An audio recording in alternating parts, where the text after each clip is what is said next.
Hello, everybody. Welcome to the Asian Dating Podcast. We have Helen Asuncion joining us today. She comes from a background in private education after spending over a decade matching students and families with local resources and businesses. She turned her hobby of matchmaking couples into a full-time profession. After her stint at 3 Day Rule Matchmaking, she decided to pursue a matchmaking career with an emphasis on helping the Asian community. Helen is married to an amazing Asian husband, and they have a 8-year-old daughter. You can find Helen at myzenmatch.com.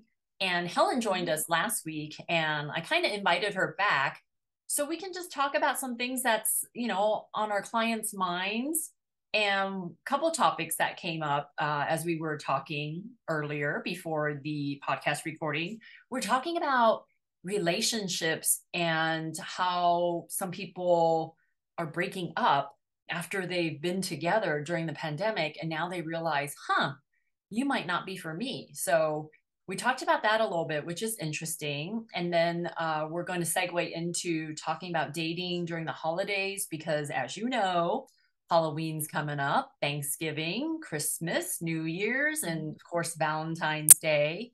So we're going to touch on those topics today. So welcome to the show, Helen. How are you? Good, May. Hi, how are you? Thanks for having me.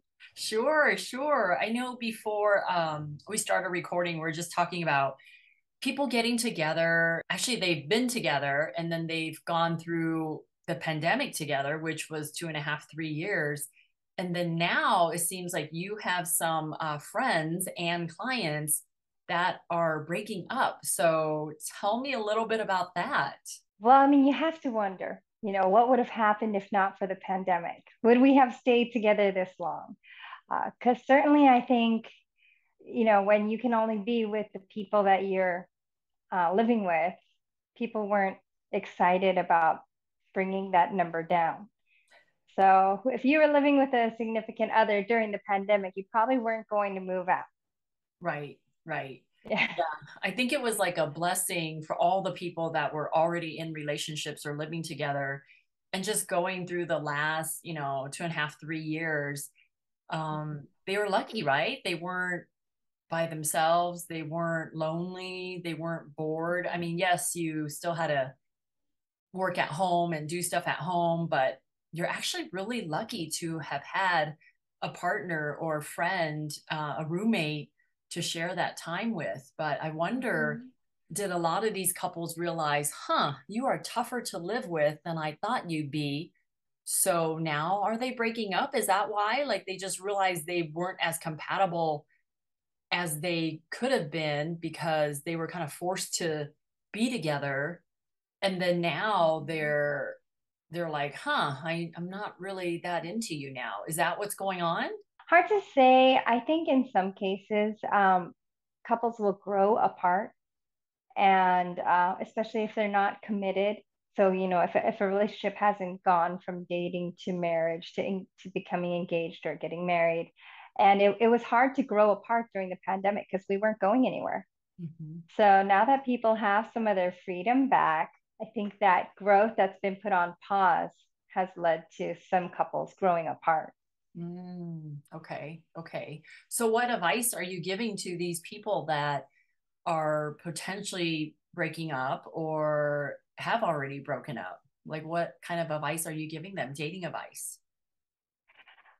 I like to think of breakups as a graduation. uh, You do? You think of my husband and I breakup? broke up. Yeah, and you know what? My husband and I broke up, I think, about 4 or 5 times before we got married, or actually maybe one or two were after marriage, Oh, which wow. mainly Okay. consisted breaking up. I mean, like, you know what? I'm sick of this. I'm going back to my mom's. Uh-huh. Uh-huh. And um, every time it kind of, I mean, I don't encourage women to just up and leave when they're unhappy, but making the decision to not stay in a relationship anymore can be a game changer. Mhm. Mhm. because every time we both realized that we really missed each other and didn't want to be apart, and we both made changes and compromises to stay together. So if one or the other person in a relationship has decided, hey, this isn't working for me, and you have split up, but you find over time that you're both okay, I mean, that's kind of a graduation, right? So you're growing and you're maturing and you feel like, okay, now that we are getting back together, we're going to give it another shot, but be honest with each other and work through some of those challenges. But Right. I guess that will only work if both parties want to make some changes and want to do something differently, Yes, right? Because I can't absolutely. imagine just fighting over the same things and never getting resolved, you know? So, Which okay. I've seen as well. Yeah. Yeah. If Yeah. one person is constantly the one giving in, the problem sets don't change. Right. Right. Yeah. It's kind of So depressing. I know it is depressing, but what can we All learn right. from this? I mean, what can we learn from this and what can we teach listeners out there how to overcome some of these obstacles? Like you kind of feel like you're not getting along well and you don't think this partner is for me, but when you're apart, you just realize, oh my gosh, I just can't live without this person. I want to try again. And you just swallow your pride and you go back and you start talking and then you get back together. So, I mean, what do you think? Like, how did you guys talk about that stuff and how did it come to fruition and where you guys were going to give it another chance? I think first of all, a month can go by really fast. So whenever my husband and I, when we were just dating and we'd gotten engaged, split up, it was always at least a month.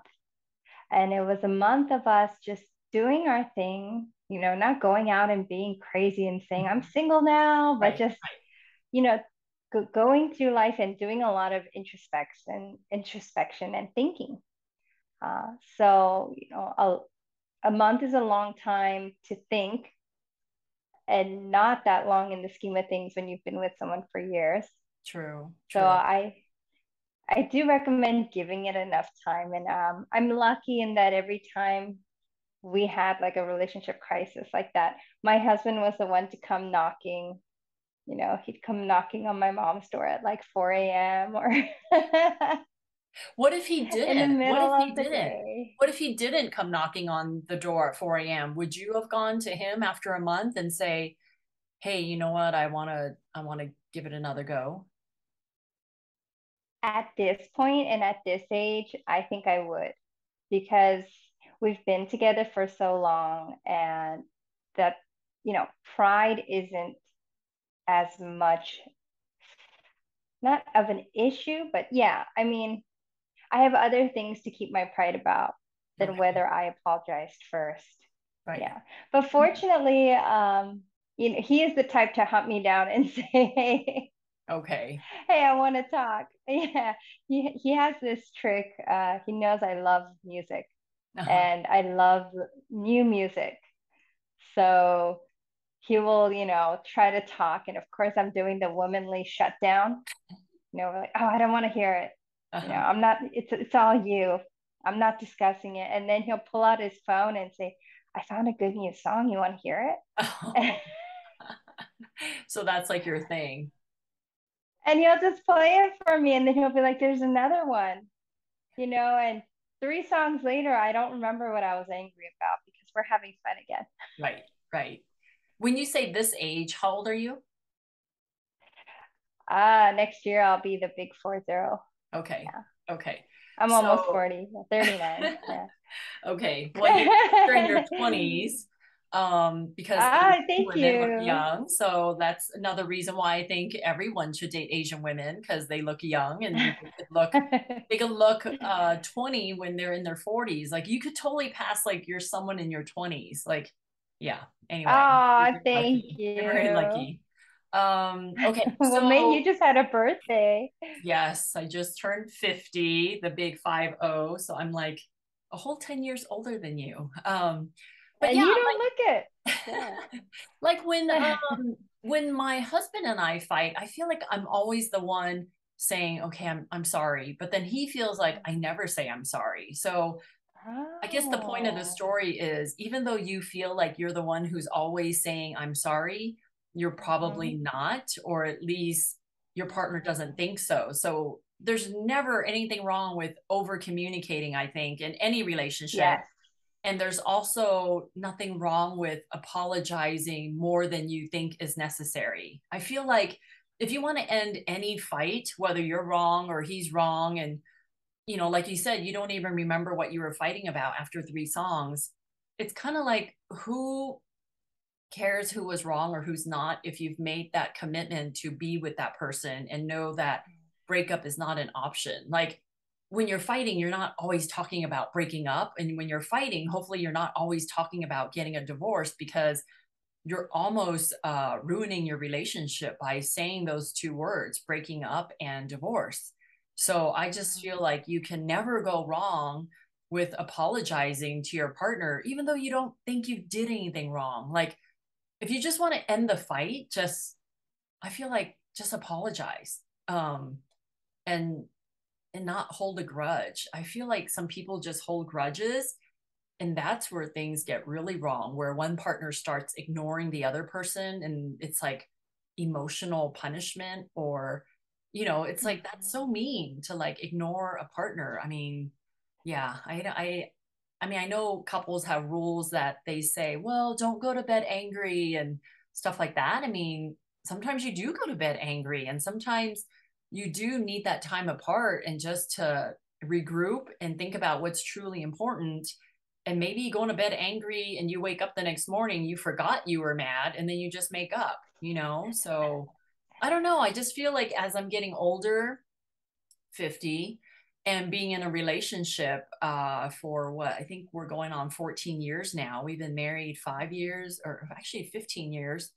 So it's kind of like those things are so unimportant. It's like when you make a commitment to be with someone and you say, I love you, and especially in your case, you have a kid together and stuff like that, like those little things shouldn't even be that important anymore. I mean, I feel like Mhm. that's a good lesson for people listening out there is like, you can never over communicate, meaning text them, email them, leave a voicemail, tell them where you're going, what time you'll be home, and stuff like that. And you can never apologize too often, I feel like. I don't know. What are your thoughts? Mhm. I mean, what are some lessons you've learned being married and have a kid together that you think is a good aha moment? There's always an exception. I've definitely seen types of men, especially, it's rarely women, who will just apologize for everything, take all the blame, and if there's somebody watching, if there's a guy watching, and you're always the one to say sorry for like 3 years, and your significant other is still never happy with you, then there might be something wrong. So there's a certain type of male who will, just take all the blame, and it's not exactly helpful to the relationship. Right, right. Um, but in general, yes, I think we don't want to say sorry. We don't want to admit fault. And it's such a simple way to ruin a relationship, right? Is to Yeah. not be able to say sorry. Or blaming Yeah. people. Like I think, yes. blaming people is another way to not grow in a relationship. If you blame somebody, you're like putting all the ownership on them. That they're taking all of the power to make this better instead of you saying, Yes. you know what? Yeah, I take some of the responsibility as well and try to make it better. Just blaming is so hurtful to people. But anyway, sorry, didn't mean to interrupt. No, no, no. It's good. And it's a good segue, I think, into my best advice for couples during the holidays What is is that? to just, or not couples, but singles actually, singles during the holidays, couples too, is to just plug into making yourself the best you can be. Like now, like use the holidays, all the events with friends and family, the fact that work is chaotic and there just doesn't seem to be enough time in the week to do everything, to kind of plug into yourself. Because yeah, a relationship, a guy can't fix your relationship with your parents, or siblings. It can't give you friends if you don't have enough good female friendships. It can't if you're unhappy with your career. So it is up to us to have those things in place before we try to share our lives with someone else, so that we're not blaming them for any lack in our own lives.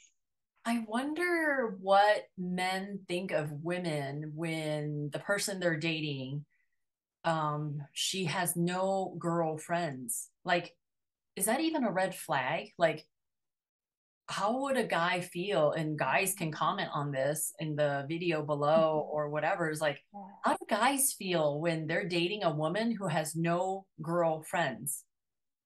Or she only has guy friends, like she only has male friends that are platonic, but she doesn't have any friends to hang out with. Like, I don't know. I mean, do you know anyone like that? Like a woman who only uh dates but doesn't really have any girlfriends to hang out with. I know some, and I know that it's actually one of those things where people want to, stick a flag and wave it and say, hey, I don't need female friends. They'll say negative things about women and say, I prefer to hang out with men. Um, you get older and you realize that all those guys that you thought were your friends were just trying to date you, hanging around trying to date you. Right. And that once they get married, their wives aren't going to tolerate them talking to you anymore. So female friendships are an asset in our lives.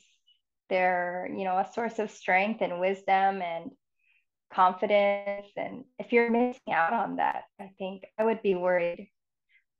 I think probably guys don't see that as a red flag, but his mom might.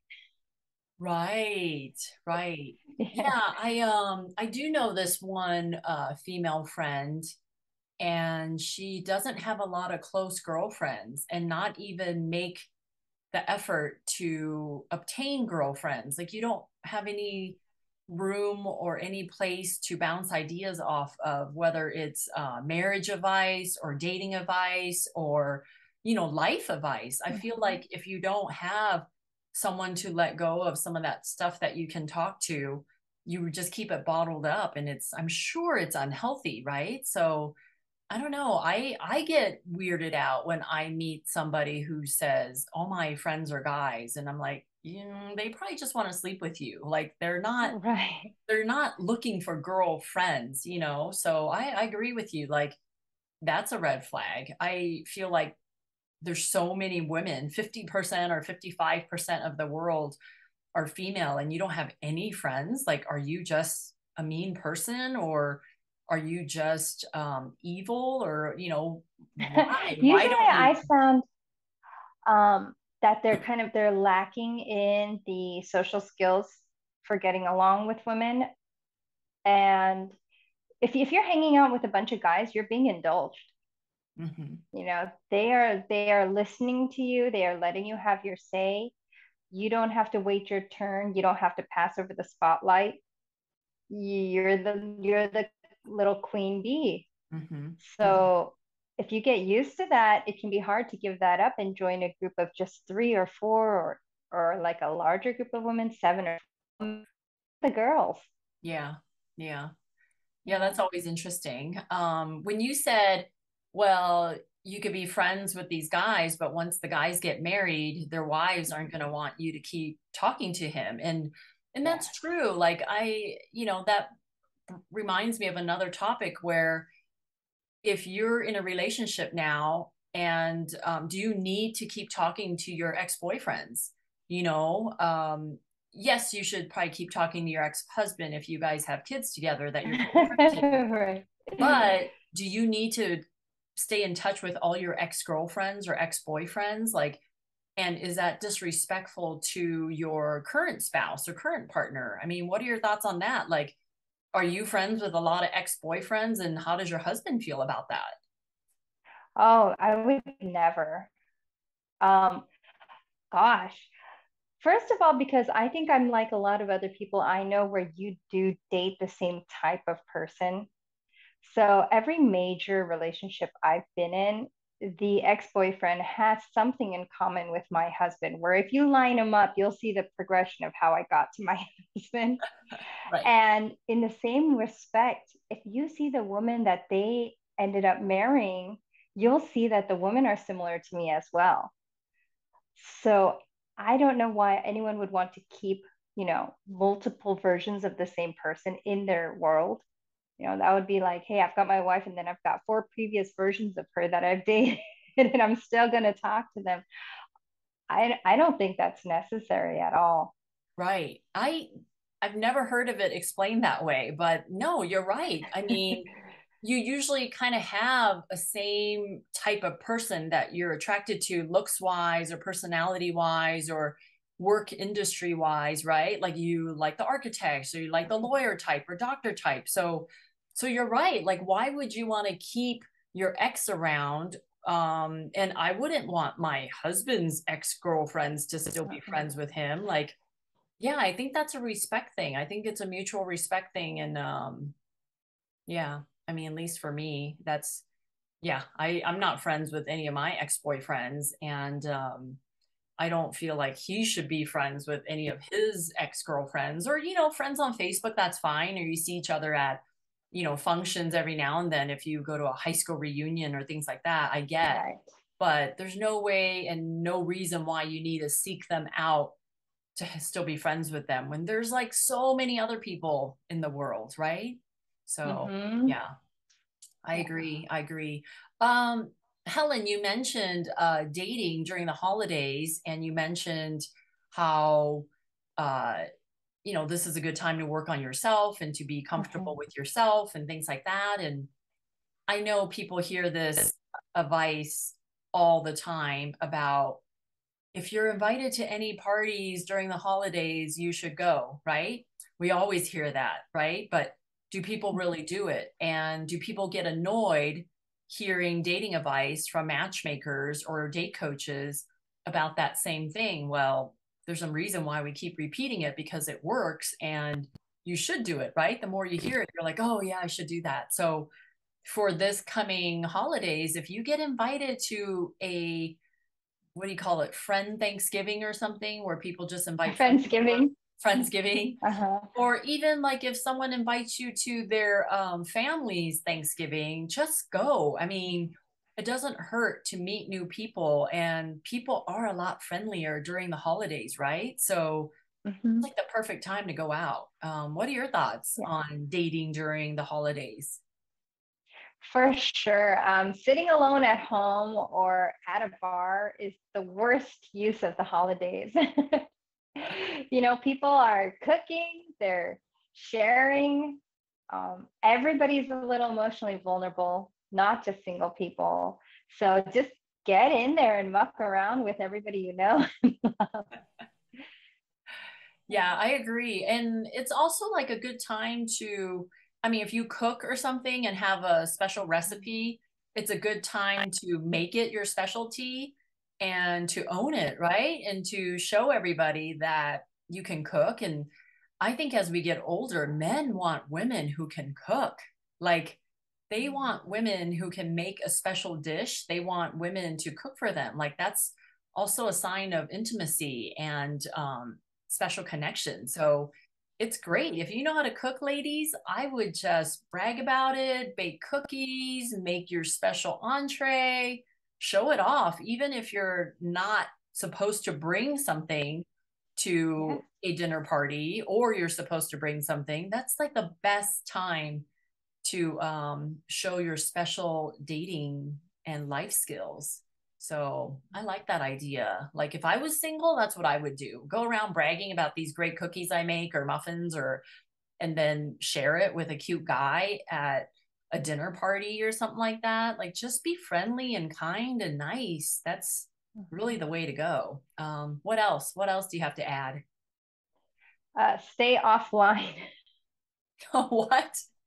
Like don't go Yeah. online, no online dating. Don't go online. Oh, yeah. I mean, the holidays, I think, are the worst time to try to find anything online. Uh, True.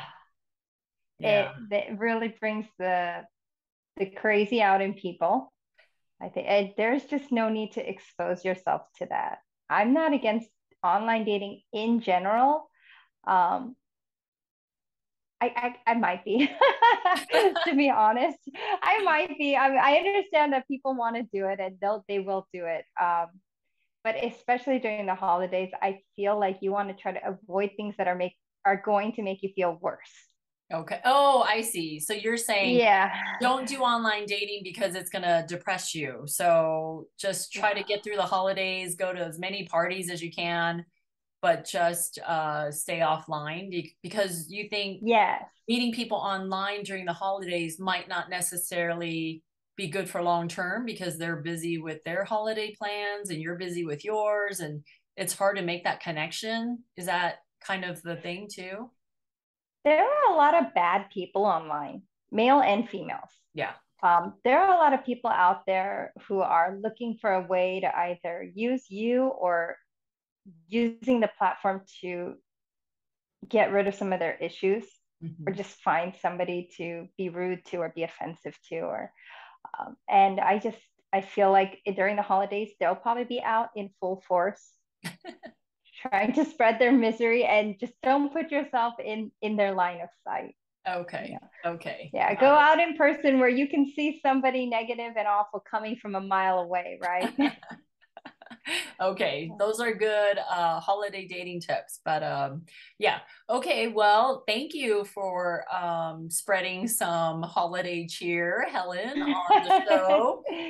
If people want to get in touch with you to be part of your database, they can go to myzenmatch.com. That's MYZEN match.com to fill out a profile with you and get a consultation. I know you do a lot of matchmaking, and holidays are actually a pretty busy time for matchmakers out there. So if any of you guys are single, want to be part of my database as well, I'm with 2asianmatchmakers.com. And if you have any questions, want to have comments or questions, please feel free to email me at may@2asianmatchmakers.com. And please subscribe or like this video, share it with anyone who you think would benefit from it. And yeah, thank you, Helen, for joining me. And hopefully I will see you soon. Bye, guys. It's my pleasure. Thank you, May. Bye. Bye.